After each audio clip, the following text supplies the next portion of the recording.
आपने देखा था कि बिहार में आरजेडी की किस तरह लहर है, ऐसी एक लहर 2014 में आपने मोदी लहर देखा होगा, लेकिन इस बार का जो लहर है बिहार में वो राष्ट्रीय जनता दल और तेजस्वी यादव जी के पार्टी का एक बहुत ही विकराल रूप आपने देखा है। लेकिन सुबह से जिस तरीके से नतीजे कभी यूं हो रहे हैं, लाखों करोड़ों लोगों के मन में एक सवाल उठता है कि फिर से ईवीएम के साथ छेड़छाड़। शायद ये लोग हमारे ऑब्जर्वेंस को देख रहे हैं, शायद कमल वाले हमारे गौर करने के लिहाज को देख रहे हैं, शायद ये हमारे धैर्य की पराकाष्ठा को देख रहे हैं। ये देख रहे हैं कि भारत के लोग किस तरीके से कदाचित दबाव में आ सकते हैं, क्योंकि निश्चित तौर पे जब रैली हुई थी और आरजेडी की रैली, तेजस्वी प्रताप के जब रैलियां होती थी तो पैर रखने की जगह नहीं होती थी। आपने ये देखा होगा। आफ्ताब जी, अगर मैं सुबह से देखूं, रुझान देखूं, तो मैंने देखा है कि मॉर्निंग से जो है आरजेडी थोड़ा सा ऊपर आया, फिर उसके बाद धीरे धीरे नीचे गया, फिर ऊपर आया। तो ये जो चल रहा है इसको आप किस नजरिए से देखते हैं? देखिए, मेरा सीधा सीधा एक सवाल नहीं है, मैं डायरेक्ट आपको एक अपना फ्यूजन दूंगा इस चीज के बारे में। आपने पंजाब का चुनाव देखा था, आपने मध्य प्रदेश का चुनाव देखा था। ये लोग इस बात को ऑब्जर्व करते हैं, इन्होंने पंजाब को नहीं छेड़ा क्योंकि इनको मालूम था कि पंजाब में सिख है और सिख कम्युनिटी सड़कों पे आ जाएगी अगर नाइंसाफी हुई तो। हम सिखों के इस बलिदान के लिए, उनके त्याग के लिए शुरू से सैल्यूट करते रहे और यही हाल बिहार में। बिहार हमेशा परिवर्तन का आगाज रहा है। महात्मा गांधी जी ने यहीं से नील के खिलाफ, नील की खेती के खिलाफ आंदोलन छेड़ा था चंपारण में। और मैं स्वयं एक बिहारी हूं और मैंने पहले भी बोला, एक बिहारी सब पे भारी। और मैं बताना चाहूंगा गोदी मीडिया के तमाम चैनल वालों को, तुम चाहे लाख कोशिश कर लो, तुम चाहे ईवीएम में छेड़छाड़ कर लो, अगर तेजस्वी यादव की जीत में किसी तरह की कोई दिक्कत आती है तो सरासर यह प्रजातंत्र पे हमला है। इस बार मैं कोई आरजेडी का माउथपीस नहीं हूं, मैं कोई कांग्रेस का माउथपीस नहीं हूं, ना ही मैं कमल का माउथपीस हूं। As a journalist, as a activist, ये मेरा कर्तव्य है कि लोगों को बताना। आप तमाम चैनलों में देख रहे हैं, आप जी टीवी में भी देखते हैं, आप इंडिया टीवी में देखते हैं, आप एनडीटीवी में आफ्ताब भाई देख रहे हैं कि तेजस्वी यादव ने इतनी भीड़ है कि खुद तेजस्वी यादव को हाथ जोड़ के बोलना पड़ रहा है कि आप आराम से खड़े रहिए, आप अपना डिसिप्लिन मत तोड़िए, कोई भी अलग तरह का व्यवहार ना दिखाए। लेकिन नीतीश जी के, मोदी जी के रैली में भी भीड़ नदारद थी। ये बात मैं नहीं बोलता हूं, ये बात मीडिया शो कर रही है, ये बात वीडियो शो कर रही है। लाइव टीवी के कितने ही चैनलों में दिखाएगा कि नीतीश कुमार के रैली में भीड़ नहीं है। और भाइयों और बहनों, आपको याद होगा नीतीश कुमार जी ने बोला था हम एनआरसी नहीं आने देंगे, अगर आपको याद हो। बिल्कुल। लेकिन अभी बिहार के रैली में उत्तर प्रदेश के माननीय मुख्यमंत्री श्री योगी आदित्यनाथ ने कहा कि हम एनआरसी को जरूर लागू करेंगे। Yes yes. एक ही पार्टी के गठबंधन के दो लोगों के दो वर्जन। क्या यह साबित नहीं करता? आप सोचे चिराग पासवान का हट जाना, वो भी तब जब चुनाव है, अचानक से लड़ना, अचानक से नीतीश कुमार का अगेंस्ट योगी आदित्यनाथ का बोलना। दोस्तों, बिहार के चुनाव का जो रिजल्ट आप देख रहे हैं, एक प्लान तरीके से, साजिश के तरीके से, ईवीएम के तरीके से फ्लक्चुएट कराया जा रहा है। वो देख रहे हैं कि जन आक्रोश है या नहीं है, जनता को नाराजगी है या नहीं है। और इसी तरह का आक्रोश इन्होंने लॉकडाउन में भी देखा था। प्राप्त जानकारी के अनुसार बहुत सारे लोग मन में यह संशय पाल रहे हैं कि जैसे ये चुनाव का रिजल्ट आएगा, शायद दिसंबर में ये पुनः लॉकडाउन करेंगे। ऐसा सुनने वाले। युहान जी, आप एक युवा जर्नलिस्ट हैं, आप सोशल एक्टिविस्ट हैं, आप क्या बोलना चाहेंगे इसके बारे में? जी, मैं बहुत कुछ बोलना चाहता हूं, पर मेरी मेन मैसेज यही रहेगा कि एक फेक टेस्ट के कारण से पूरे देश को लॉकडाउन करके रखा है। ठीक है, इन्होंने शुरुआत में हमें डराया था बोल के इतने लोग मर रहे, इतने केस आ रहे हैं। ठीक है, अमेरिका के जो मेन डॉक्टर लीड कर रहे हैं इसको, एंथनी फाउची, उनका एक स्टेटमेंट आया अभी कि पीसीआर टेस्ट के अगर साइकिल 35 से ऊपर रहेंगे तो वर्थलेस है। ओके। और तो भी मोस्ट कंट्रीज में दुनिया में पीसीआर का जो कट ऑफ है पॉजिटिव का और नेगेटिव, दोस्तों युहान टेंगरा एक युवा सोशल एक्टिविस्ट है और मैं आपको बताना चाहूंगा कि मुंबई में इन्होंने एक जन आंदोलन छेड़ दिया था मार्च के महीने से ही। ये अपना रिसर्च कर रहे हैं, फ्रीलांसर जर्नलिस्ट हैं। इनका एक फाउंडेशन है अवेकन इंडिया, जो रेबल फाउंडेशन के साथ देश के कोने कोने में हम अब जाने वाले हैं, लोगों को अवेयर कराने की कोरोना का जो फेक बीमारी का जो वैक्सीनेशन दिया जा रहा है। कहीं ना कहीं हमारे रिलीजन में भी इसके अगेंस्ट बहुत सेंटिमेंट्स हैं, हिंदुत्व के खिलाफ भी है कोरोना का ये वैक्सीन। और ये हमें हिंदुत्व के लोगों को भी समझाना है। इस बारे में हम चर्चा करेंगे, लेकिन मैं एक बात बताना चाहूंगा कि योहान टेंगरा जी का यूट्यूब चैनल बैन कर दिया गया था। इनके वीडियोस जो हैं वो डिलीट कर दिए गए थे। 2 बार ऑफिशियल थ्रेट आए थे, वो इसलिए क्योंकि जनता की आवाज बन के युवा प्रतिनिधि उभर के आए थे। इनका एक क्लिनिकल स्टडी है, ये न्यूट्रिशन के ऊपर रिसर्च करते हैं और ये लोगों के बीच होते हैं। अब मेरे बारे में मुझे कुछ ये नहीं कहना, आप मुझे देखते हैं मैं बगैर मास्क के रहता हूं। मेरे पिछली वीडियो में कुछ लोगों ने बोला कि मैंने मास्क क्यों पहना, जैसे कि आज मैं प्लेन में आ रहा था। तो मैं इस वीडियो में एक बात बताना चाहूंगा, मैं एक बागी हूं और मैं नहीं चाहता मेरे मास्क ना पहनने से मेरे साथी किसी भारतीय की नौकरी चली जाए। जो एयरलाइंस वाले वो ड्यूटी कॉम्प्लायंस है। तो मैं इस वीडियो के माध्यम से एक बात बताना चाहूंगा कि मैं नहीं चाहता था कि मेरी वजह से किसी को ऑफिशियल कोई परेशानी का सामना उठाना पड़े। दोस्तों, आज बिहार की चुनाव की बात हो रही है, प्रजातंत्र पे स्टेप बाय स्टेप एक अटैक हो रहा है। आप देखिए, अर्नब गोस्वामी के ऊपर एक बात चल रही है कि अर्नब गोस्वामी को फंसाया गया। अनवैक नायक जिनकी 83 लाख रुपए की पेमेंट बकाया थी इसी अर्नब गोस्वामी के ऊपर, और 5 करोड़ 4 लाख की और 2 लोगों के ऊपर। दोस्तों, वो सुसाइड करता है। क्यों? क्योंकि अर्नब गोस्वामी इनका पेमेंट नहीं देते हैं। और जब उनको गिरफ्तार किया जा रहा है 2 साल बाद या 3 साल बाद, तो इतना शोर क्यों मच रहा है? एक व्यक्ति की जान चली गई, वो अपने लोगों को सैलरी नहीं दे पाए, तो अर्नब गोस्वामी जेल नहीं जाएंगे तो क्या कश्मीर घूमने के लिए जाएंगे या स्विट्जरलैंड रिसोर्ट में बिताने जाएंगे? जब संजीव भट्ट जैसा एक आदमी 1990 के केस में आज तक प्रताड़ित किया जा रहा है, तब ये गोदी मीडिया के लोगों को दर्द नहीं होता, तब उन लोगों को सवाल नहीं उठता कि संजीव भट्ट क्यों जेल में है। उनकी पत्नी के ऊपर अटैक होता है, उनके घर तोड़ दिए जाते हैं गुजरात अहमदाबाद में। क्या ये है गुजरात मॉडल? दोस्तों, आज इस वीडियो के माध्यम से और मुंबई आने का जो मेरा लक्ष्य है, मैं यहां आया हूं तमाम सोशल एक्टिविस्ट से मिलने, उन लोगों से मैं मिल रहा हूं और जनसंपर्क अभियान हम शुरू कर रहे हैं। आप मुझे देखते, मैं कहीं रुकता नहीं। कश्मीर हो, कन्याकुमारी हो, करनाल हो, पंजाब हो, बिहार, बंगाल में तमाम राज्यों में जा रहा हूं। अगर कोरोना का इफेक्ट होता तो कोरोना मुझे भी होता। लगभग 60 लाख लोगों से मैं मिल चुका हूं। आप मेरे संडे के वीडियो को देखें, चांदनी चौक जामा मस्जिद के भीड़ भाड़ वाले क्षेत्र में मैंने शुरू में एक दिन बोला था अगर कोरोना है तो दोस्तों कोई रेड लाइट पे खड़ा हुआ भिखारी की मृत्यु क्यों नहीं होती? भाइयों और बहनों, ये इंजेक्शन का फेक इफेक्ट, हम लोगों की अर्थव्यवस्था को तोड़ा जाना और हम लोगों को एक स्लेव बना के रखने की साजिश हो रही है कि नियमित तौर पे हमें ऑर्डर में रखा जाए, एक ऑर्डर ऑफ लाइफ में रखा जाए, हमारी ओर से इंडिपेंडेंट लाइफ को खत्म किया जाए। ये एक बैड गवर्नेंस की पहचान है। बिहार का चुनाव एक माइलस्टोन होगा भारतीय राजनीति में। मैं आपको एक वादा कर सकता हूं, अगर बिहार में इस बार इस तरीके से छेड़छाड़ हुई, लोग सड़कों में आएंगे, जनता आंदोलन करेगी और मैं इस आंदोलन का हिस्सा भी बनूंगा और वो आंदोलन की शुरुआत हम देश के कोने कोने में करेंगे। अगर कोरोना का इतना इफेक्ट था तो बीजेपी के तमाम नेता इतने बड़े बड़े रैली कैसे कर रहे हैं आफ्ताब भाई? क्या कोरोना केवल हम जैसे लोगों के लिए?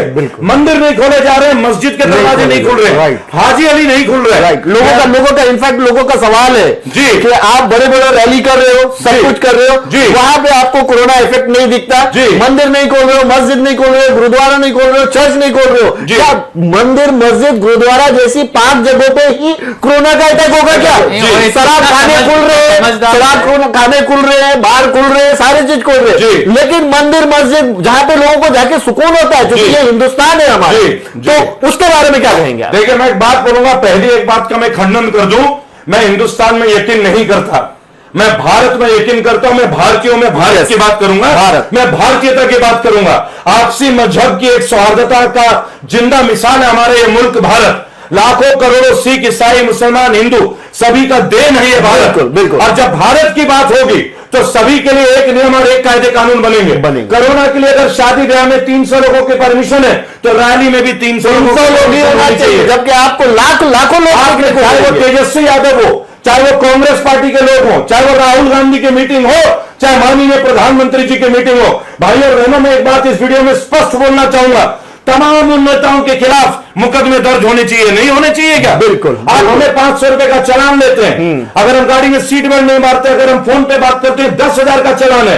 आपको यह सोचने की जरूरत है, अब आपको यह सोचने की जरूरत है कि आखिर क्यों बिहार में चुनावी रैली पे इलेक्शन कमीशन ने ऐतराज क्यों नहीं किया? क्यों मुकदमे दर्ज नहीं किए गए? तेजस्वी यादव पे करना है तो उनपे भी कीजिए, मैं किसी का हिमायती नहीं बनूंगा, लेकिन ईवीएम के बारे में आज मैं खुल के बोल रहा हूं कि बिहार के खिलाफ एक बहुत बड़ी साजिश, भारत के जनता के खिलाफ एक बहुत बड़ी साजिश, बीजेपी के ऊपर लोगों का आक्रोश, हर आक्रोश में जन आक्रोश रैली में मैंने तब्दील होते हुए देखा है। हां, मैंने बिहार को बहुत करीब से देखा है। और बीजेपी वालों में तुम्हें एक बात आज बोलना चाहूंगा, तुम लाख दमनकारी नीति लेकर आओ, ये देश अब सोएगा नहीं, ये देश अब जाग रहा है, ये देश युवान जैसे युवा लोगों से जाग रहा है। रेबेल फाउंडेशन सीना चौड़ा करके आज एक बात कहता है, अवेकन इंडिया फाउंडेशन, जिसमें इतने लोग शामिल हैं, आज से हम प्रयासरत रहेंगे, लोगों को कोरोना के बारे में सटीक जानकारी देंगे और वैक्सीन न लगाने के लिए आप सभी को सूचित किया जाएगा। क्यों? क्योंकि इस वैक्सीन का कितना साइड इफेक्ट है वो अगले वीडियो में मैं और युवान जी आएंगे आपके बीच, जो कि 24 घंटे में रिलीज होगी, मुंबई में लोगों के बीच, जिसमें बहुत सारे मीडिया चैनल आएंगे, हम लोगों के साथ आएंगे। कल हम अवेकन इंडिया टीम के फाउंडेशन मेंबर्स से मिल रहे हैं। मेरा आज पहला दिन है और पहले दिन मैं आफ्ताब जी से इसलिए मिलने आया क्योंकि आफ्ताब जी आप स्वयं पत्रकारिता में हैं, आप लाखों लोगों के बीच रहते हैं। क्या बिहार में जो चुनाव है, आपको भी पता है चुनाव क्या हुआ, ये कहती नहीं है कि हाँ भाई ये जो इलेक्शन है ये तेजस्वी यादव के प्रति है। बिल्कुल क्या कोई बीजेपी के पक्ष में वोट दे रहे हैं? दोस्तों, अगर आप रुझान देखें और पिछले कई एक आध 2 महीने का अगर बैक आप देखें तो इसमें कोई शक नहीं कि बिहार के चुनाव का जो रुझान है वो तेजस्वी की तरफ ही था है।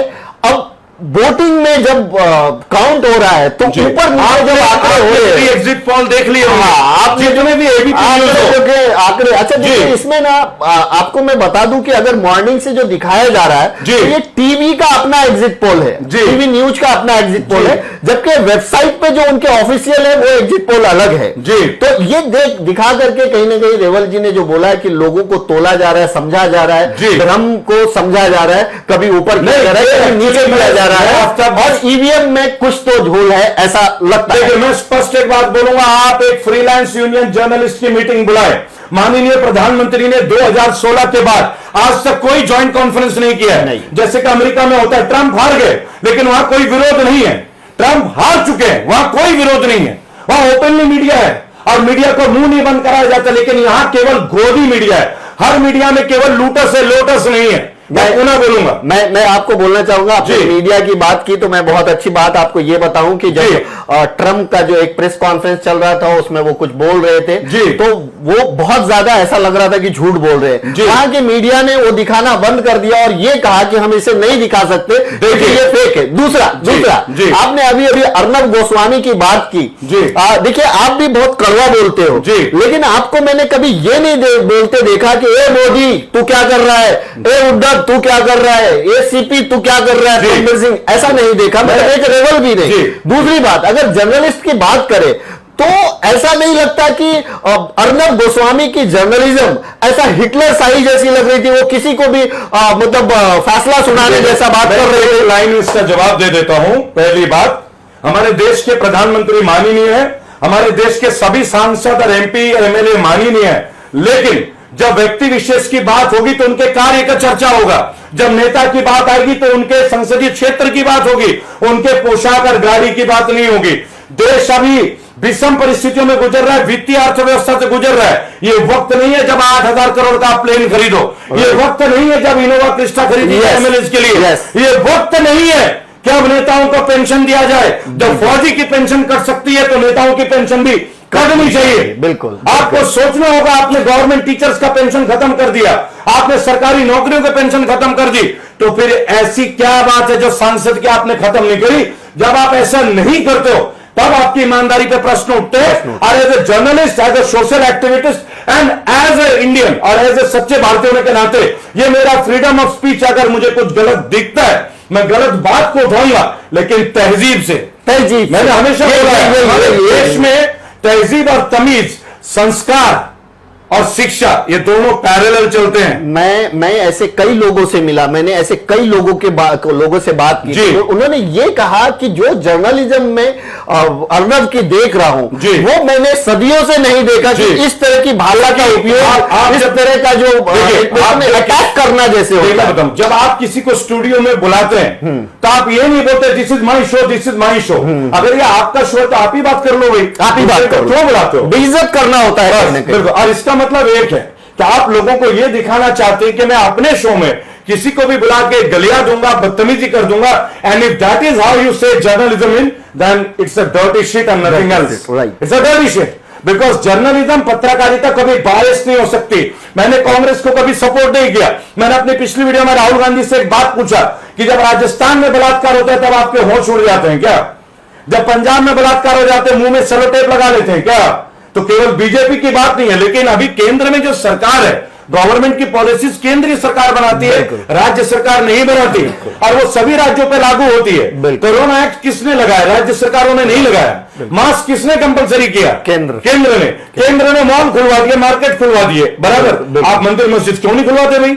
ऑर्डर पास कीजिए। लोगों की आस्था से जुड़ा आपने 300 लोगों की परमिशन दी है किसी भी शादी ब्याह के लिए। अपने शादी में तुम 300 लोग बुलाएं, आप अपने रैली में 1 लाख बुलाओ। दोस्तों, बिहार के चुनाव में हम लोगों के टेम्परामेंट की टेस्ट ली जा रही है। यह देखा जा रहा है कि कोने कोने में लोग विद्रोह कर रहे हैं या नहीं। अगर लोग विद्रोह करेंगे तो जिता देंगे तेजस्वी जी को, अगर नहीं करेंगे तो दबा दिया जाएगा। यह हाल हर राज्य में हुआ है। आप मध्य प्रदेश को देखिए, कमलनाथ जी अपना सरकार चुरा रहे थे, आराम से उसको गिरा दिया। राजस्थान में गिराने की पूरी कोशिश की गई गहलोत सरकार को, और आपने कर्नाटक सरकार को भी देख लिया किस तरह से गिराया गया। गोवा भी आपने देखा, गोवा को कैसा गिराया गया। इस देश में संविधान को गिराया जा रहा है, इस देश में प्रजातंत्र गिराया जा रहा है। तेजस्वी यादव, उन्होंने बोला था मैं 10 लाख नौकरी दूंगा, तो नीतीश जी कहते हैं कि कहां से देंगे? सरकारी नौकरी तो 4 लाख की बचे हैं। तो फिर आप बीजेपी से पूछिए वो 19 लाख नौकरी कहां से देंगे। अरे भाई, अपने बड़े भाई से पूछिए, बड़का झूठा पार्टी से। भाई तेजस्वी तो झूठ बोल रहे हैं, वो तो 10 लाख नौकरी देगा, लेकिन बड़का झूठा पार्टी यानी वो 19 लाख कहां से पैदा करेगी? कितने इंडस्ट्री लगा दी अपने बिहार में, कितने नए यूनिवर्सिटी लगा दिए अपने बिहार में, कितने नए कॉलेज बना दिए? बताइए ना। आरटीआई का जवाब तक नहीं देते आप लोग क्या पत्रकारिता की बात करेंगे? देश बिहार के साथ खड़ा है। बिहार को चाहिए आजादी, बिहार को चाहिए मुक्ति, और ये आजादी और मुक्ति हम लेकर रहेंगे। जय हिंद, जय भारत। ये हैं रेवल सदानंद पति, और इनसे हमारी जो मुलाकात हुई है वो फ़ोन पे मुलाकात मई महीने यानी मई 2020 में हुई है। इनका एक वीडियो वायरल हुआ था जो मुझे बहुत अच्छा लगा था। वो निर्मला सीतारमण जी के बारे में था, और उन्होंने कुछ ऐसी बातें ही की थी कि जिस पे रेवल सदानंद पति ने अपने कुछ शब्द क्वेश्चंस खड़ा किया था उन्होंने, और उस क्वेश्चंस को हमने हमारे चैनल पे भी डाला था, जिसको करीबन आज तक 2 करोड़ के आसपास व्यू है, 5 लाख के ऊपर उसको शेयर है। तो ये रेवल सदानंद पति से हमारी मुलाकात एक तरह से आप कहें तो आपके उस वीडियो की वजह से, फोन की वजह से हुई थी, लेकिन उसके बाद इनसे हमारी बातचीत हुई थी और इन्होंने ये जरूर कहा था कि वो बहुत जल्द मुंबई आएंगे। मुझे नहीं पता था कि वो इतनी जल्दी आ जाएंगे। आज अचानक इनका फोन आया, आज यानी 10 नवंबर इनका फोन आता है करीबन 12-1 बजे के आसपास, और बोलते हैं मैं मुंबई में हूं और आपको मिलना चाहता हूं। ये मेरे लिए बहुत ही सौभाग्य की बात है कि वो रेवल सदानंद पति जो हर किसी के लिए आवाज उठाते हैं, कई स्टेट में जा चुके हैं और बड़ी ही बुलंद आवाज उठाते हैं, वो खास मुंबई आए और मुंबई में आने के बाद उन्होंने मुझसे मुलाकात करने की बात की। मुझे रियली बहुत अच्छा लग रहा है। और रेवल जी, मैं आपको दिल से नमन करता हूं कि आप वो शख्स हो, आप वो सच्चे शख्स हो जो याद रखते हो। आप हमेशा ये कहते हो कि एक वीडियो जब वायरल हुआ था तो आपके प्लेटफॉर्म पे वो बहुत ज्यादा वायरल हुआ था, तो वो सुन के मुझे बहुत अच्छा लगता है। तो ये रेवल सदानंद पति है और ये यूहान है, ये यहाँ पे एकदम आपको यंग दिख रहे हैं, और ये जो है कहीं ना कहीं कोरोना से संबंधित जो बातें हैं, अलग अलग चीजें हैं, उसको ये उठाते रहते हैं। कई बार इन्होंने उठाया, कई बार इनको बहुत कठिनाइयों का भी सामना करना पड़ा। ये कहीं पे इकट्ठा होते हैं तो पुलिस आ जाती है, ये आ जाता है, बहुत सारी परेशानियों को पॉलिटिकल रैली में नहीं, ये 10-20 लोग खड़े होते हैं तो इनको बोलते हैं मास्क लगाओ, ये करो। आप करोड़ों लाखों लोगों को देखोगे कि बिना मास्क के रहते हैं, उसको कुछ नहीं, लेकिन इनको वो किया जा रहा है। रेवल सदानंद पति कहीं ना कहीं यूहान से मुंबई मिले और यूहान जी को लेकर के यहां पे आए। रेवल जी, मैं आपके काम को सराहता हूं, मैं हमेशा आपके वीडियोस को देखता हूं, बहुत ही अच्छे वीडियोस, बहुत ही अच्छी टॉपिक आप उठाते हो। और आपने ये जो सवाल आज बिहार के बारे में उठाया है कि बिहार का रुख कुछ और है और अगर कुछ और हो जाता है तो सवाल तो खड़ा होता है, और इस सवाल को पूरी बिहार की जनता कहीं न कहीं सड़कों पे निकल करके बिल्कुल, सरकार से जरूर पूछेंगे आंदोलन होगा और उसके साथ रेवल सदानंद पति जरूर खड़े रहेंगे। तो दोस्तों मैं एक बार फिर से रेवल सदानंद पति का ऑनलाइन मतलब कैमरे पे शुक्रिया अदा करता हूं कि उन्होंने मुझे याद रखा, वो यहां आए, हमसे मिलने के लिए आए और हमसे कुछ बातें शेयर की। उम्मीद करता हूं आफ्ताब जी हमारे बड़े भाई हैं और मेरी तरह युवा सोशल एक्टिविस्ट को इन्होंने एक बहुत अच्छा प्लेटफॉर्म दिया था। मैं तकरीबन कई सारे चैनल में होता हूं, लेकिन उन चैनलों तक पहुंचने का जो जरिया बना था वो बड़े भाई आफ्ताब जी ने मुझे दिया। इस बात के लिए मैं इनका कृतज्ञ हूं और एक सच्चे भारतीय होने के नाते कृतज्ञता वो हमारे ब्लड में होती है, हमारे मिट्टी में होती है। और इस वीडियो में मैं एक बात अवश्य बोलूंगा जो मैंने भाई साहब से सीखा, और भाई साहब जैसे बहुत सारे लोग हैं जो मुझे प्रेरित करते हैं अपने जीवन में। देखिए देश की एकता कैसे होती है। मैं रेवल सदानंद पति एक ब्राह्मण, आफ्ताब भाई एक इस्लामिक समुदाय से, और मेरे साथ यूहान भाई एक पारसी समुदाय से, और मेरे पीछे जो मेरे दोस्त बैठे हैं ये भी हिंदू समाज से। देश कैसे बनता है? देश बनता है सामंजस्य से, प्यार से। देश बनता है इबादत से, पूजा से। और मैंने उस दिन एक बात बताया था कि उंगलियां ना उठाई जाए, उंगलियां ना मेरी पूजा पे उठाई जाए, उंगलियां ना इनके इबादत पे उठाया जाए। मेरी पूजा पे कोई उंगली उठाएगा तो उसके लिए भी मैं रेबल हूं, और मेरे इबादत के लिए कोई उंगली उठाएगा उसके लिए भी मैं रेबल हूं। पहली बात, हमारा देश एक बहुत ही गंदे दौर से गुजर रहा है। बीमारी नहीं है, यहां दिल में एक बीमारी फैलाई जा रही है, वो भी इंटरनेट के द्वारा, व्हाट्सएप में मैसेजेस के द्वारा लोगों में आपस में लड़ाया जा रहा है। जो लोग हैं कभी लव जिहाद के नाम से, कभी कुछ और के नाम से। दोस्तों हर एक के बच्चे होते हैं, हर एक के बेटा होते हैं, हर एक की बेटी होती है। आप ये बात समझें कि सभी के परिवार होते हैं, और परिवार की तरह देश भी हमारे लिए एक परिवार है। मैं रेबल फाउंडेशन की ओर से सिटी हेडलाइन न्यूज का पुनः धन्यवाद देना चाहूंगा कि अवेकन इंडिया को और रेबल फाउंडेशन को एक प्लेटफॉर्म में लाने के लिए इन्होंने अथक प्रयास किया। इसके लिए मैं बड़े भाई को धन्यवाद। Thank you so much. अंत में मैं इतना ही कहूंगा दोस्तों, आप सब अपना ख्याल रखें, सभी को दुआओं में याद रखें। Thank you so much.